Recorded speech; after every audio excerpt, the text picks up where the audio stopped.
करने के बाद परीक्षित ने हाथ जोड़ करके कहा, अतः पृक्षामि संसिद्धिं योगिनां परमं गुरुं पुरुषस्येहं यत् कार्यं म्रियमाणस्य सर्वथा। महात्मन जिसकी आयु कम हो, शेष बची हो सिर्फ 7 दिन, उस मनुष्य का कर्तव्य क्या है, क्या करना चाहिए? हे योगियों के परम गुरु, आपसे मैं ये जानना चाहता हूं, क्या करूं? म्रियमाण का कर्तव्य क्या है? परीक्षित ने कहा, बैठने तो दे आराम से।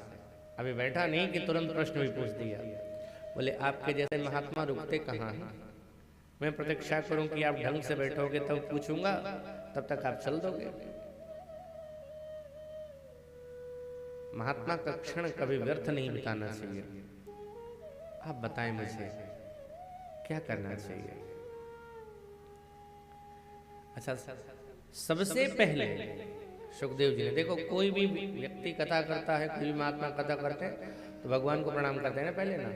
कुछ नहीं साहब, इसलिए तो कहा परमहंस हैं, इन्हें कोई लेना देना नहीं है, जिस चीज के लिए आए बस वही शुरू कर दिया।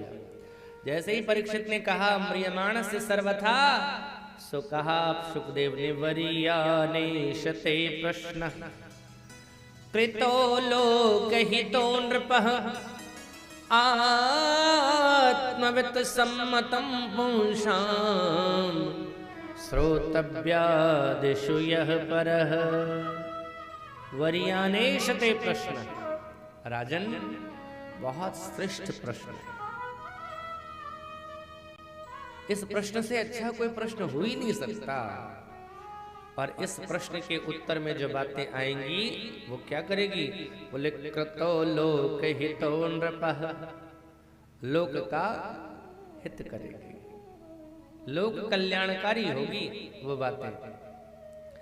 इस तरह का प्रश्न आत्मश्लाघा करने वाले जो आत्मविद हैं, आत्म कल्याण जो चाहते हैं, वही इस तरह का प्रश्न करते हैं। राजन एक बात समझो, तुमने कहा है 7 दिन में तेरी मृत्यु होनी है, तो यह सारा प्रश्न समस्त शरीरधारियों के लिए, समस्त देहधारियों का है।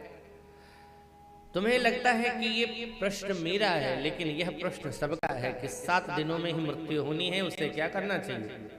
और सबकी मौत 7 दिन में ही आने वाली है, 8वां दिन नहीं आएगा।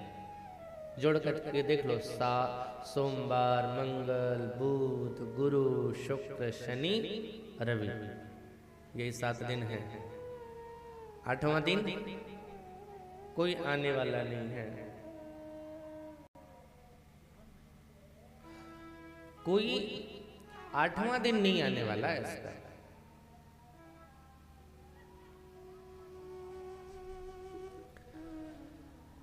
लेकिन सबसे बड़ा आश्चर्य जानता है परीक्षित क्या है? सुखदेव जी कहते हैं, सबसे बड़ी विडंबना है कि मरना सबको 7 दिन के अंदर है, लेकिन जान करके भी अनजान बना हुआ है। हमने मौत, एक बार एक कबूतर कहीं चला जा रहा था, सकरी गली थी, रास्ते में अचानक बिल्ली आ गई और बिल्ली को देख करके कबूतर डर गया। अब तो ये मुझे खा जाएगी। आंख बंद कर ली उसने और निश्चिंत हो गया। परीक्षित, निश्चिंत होना चाहिए उस कबूतर को। खतरा यह नहीं है कि कबूतर ने बिल्ली को देखा है, खतरा क्या है? बिल्ली कबूतर को देख रही है। यही स्थिति हम सब देहधारियों की है। हमने मौत को देख करके भी अनदेखा कर लिया है। साहब क्या कर लेगी मौत? कुछ नहीं होगा। हम उसको देख करके भी अनदेखा करते हैं, लेकिन समस्या यह है कि मौत ने हमें कभी अनदेखा नहीं किया है। वो सदैव हमारे आसपास ही है। आप कहीं जाओ, लिखा मिल जाएगा, यहाँ फूल तोड़ना मना है, यहाँ अंदर आना मना है, यहाँ गाड़ी खड़ी करना मना है, लेकिन कहीं नहीं मिलेगा यहाँ मरना मना है, क्योंकि मौत तो कहीं भी आ सकती है। इसलिए इस मौत से सावधान रहना चाहिए सदैव। हमने जिसे याद करना था उसे भुला दिया है, और जिसे भूलना चाहिए था उसे ही हमने याद किया। हम जीवन में अपराध तभी करते हैं जब हमने दो को भुला दिया है। हमने एक ईश्वर को भुला दिया है और दूसरी मौत को हमने भुला दिया। हम भुलक्कड़ हैं साहब। मंदिर में प्रविष्ट करा करके अगर किसी से कहा जाए कि यहाँ गलत काम कर, झूठ बोलते, बोले नहीं यहाँ नहीं करेंगे। ताश खेलते, बोले नहीं यहाँ नहीं। शराब पीते, बोले यहाँ नहीं, तो बाहर। अच्छा, मंदिर में भगवान है, क्या बाहर भगवान नहीं है? जितनी मात्रा में वो मंदिर में भगवान है ना, उतनी ही मात्रा में वो बाहर भी है। हर जगह भगवान है। ज्ञानियों ने क्या कहा? ईशावास्यमिदं सर्वम। हर जगह वो परमात्मा है। फिर आप कहोगे कि फिर मंदिर क्यों? साहब, हम भुलक्कड़ों को याद कराने के लिए मंदिर बनाया गया है।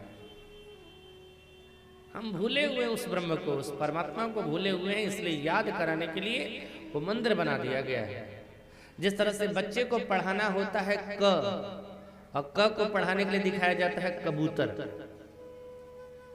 बाद में जब हाई स्कूल कर रहा होता है बच्चा, उसको क मतलब कबूतर नहीं पढ़ाया जाता है। लेकिन शुरू में जब उसे कुछ अक्षरों का ज्ञान भी नहीं है तो कबूतर दिखा करके ही क पढ़ाया जाता है।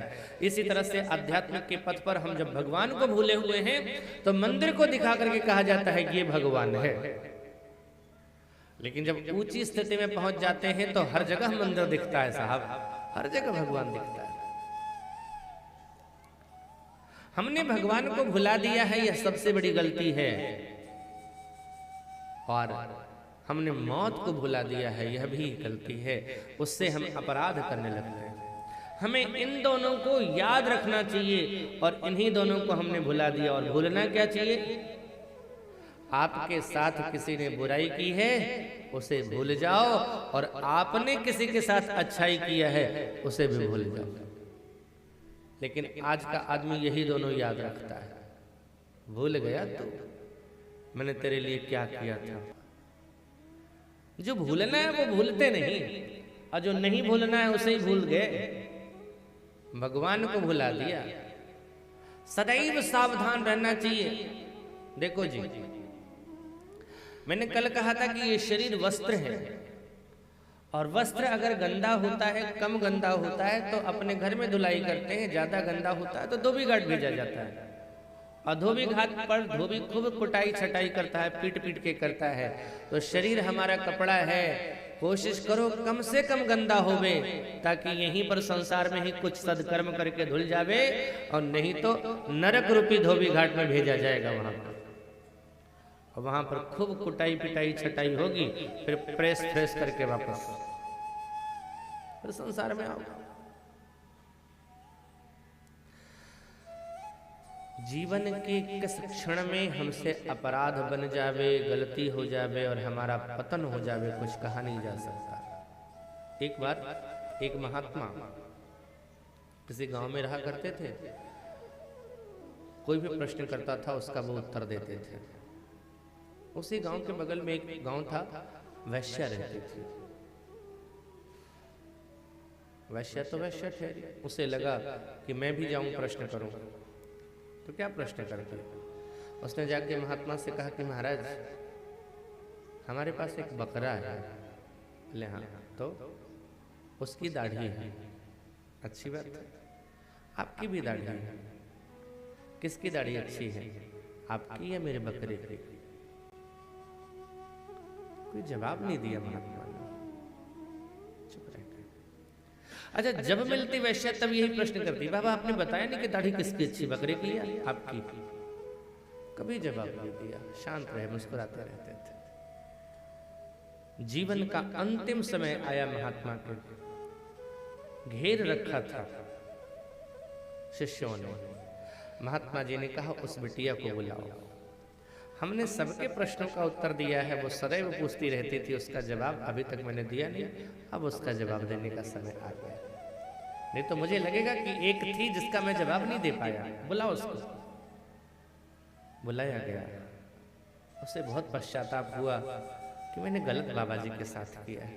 उधर से ही हाथ जोड़ती हुई, क्षमा करना महाराज, मेरे शायद संस्कार ऐसे रहे होंगे, मैंने आपको कब नहीं अपमानित किया, सदैव अपमानित किया, लेकिन आप सदैव मुस्कुराते रहे, क्षमा करना। नहीं बिटिया, ठीक है, तेरा कार्य था, तूने किया, मेरा जो कार्य था, जब तू अपनी दुष्टता नहीं छोड़ रही थी तो मैं अपनी सज्जनता क्यों छोड़ता। लेकिन आज तेरे प्रश्न का जवाब देना है मुझसे। आज पहली बातों को भूल जा, अपने प्रश्न का जवाब ले। तेरा प्रश्न था कि किसकी दाढ़ी अच्छी है, मेरी दाढ़ी अच्छी है या तेरे बकरे की दाढ़ी अच्छी है। तो सुन ले, तेरे बकरे की दाढ़ी से 1 नहीं 10 लाख नहीं करोड़ों गुना ज्यादा अच्छी मेरी दाढ़ी।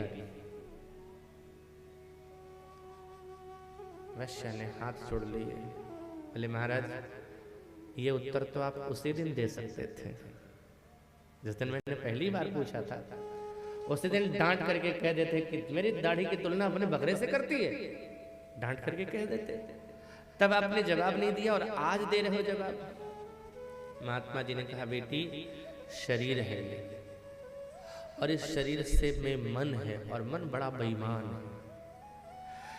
मन के द्वारा नियंत्रित होकर के ये बुद्धि और ये इंद्रियां इस शरीर के माध्यम से पता नहीं कौन सा कर्म कर देते।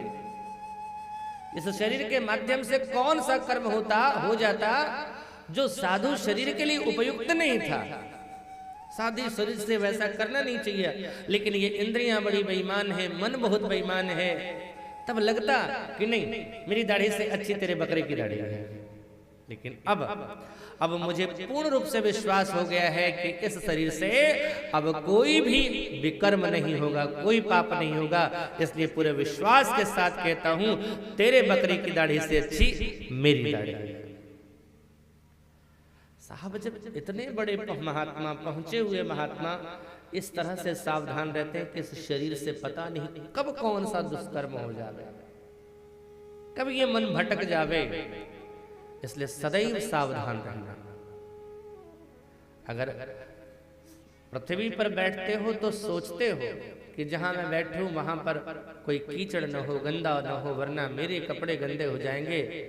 साहब कपड़े पर लगा हुआ दाग तो छूट जाएगा, लेकिन जीवन में चरित्र पर एक बार अगर दाग लग गया तो जीवन भर वो दाग छूटने वाला नहीं। ध्यान रखना चाहिए। हमने कभी इस पर ध्यान नहीं दिया। मनुष्य को करना क्या चाहिए, कल भी मैंने आपसे निवेदन किया था। सुखदेव जी महाराज कहते हैं राजन, तस्माद भारत सर्वात्मा, सबके लिए भगवान ईश्वरो हरि, श्रोतव्यः कीर्तितव्यः स्मर्तव्यश्चेक्षता भयम्। संपूर्ण प्राणी मात्र को, जितने भी देहधारी हैं सबको क्या करना चाहिए, 3 बातें।